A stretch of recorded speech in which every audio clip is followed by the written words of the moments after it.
মিনাখা বিধানসভায় ভীষণভাবে গোষ্ঠীদ্বন্দ্ব দেখা সেটাকে কাটিয়ে উঠে কিভাবে?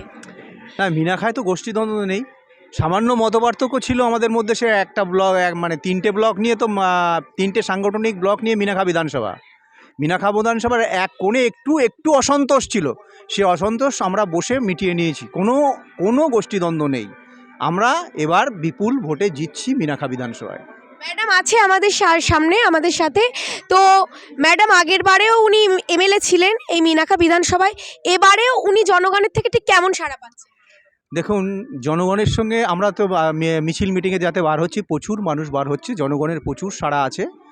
আর দিদি চতুর্থবারের জন্য প্রার্থী করেছেন উষারানী মণ্ডলকে, এমনি এমনি করেননি। মিনাখার মানুষ, আপামর জনগণ চেয়েছেন উষারানী মণ্ডলকে, তাই সেই বার্তা দিদিমণির কাছে ছিল। সেই জন্যই দিদিমণি আবার চতুর্থবারের জন্য প্রার্থী করেছেন উষারানী মণ্ডলকে। সেই হিসাবে আমরাও যখন কর্মী সমর্থকদের কাছে যাচ্ছি, তখন তাদের সঙ্গে, কর্মী সমর্থকের সঙ্গে সাধারণ মানুষ দলে দলে ভিড় করছে, দলে দলে রাস্তার ধারে দাঁড়িয়ে আমাদের আশীর্বাদ করছে প্রার্থীকে। আশা করি গতবারের যে মার্জিন ছিল, এবার তার থেকে বেশি মার্জিনে মিনাখা বিধানসভার জয় হবে। ধন্যবাদ স্যার।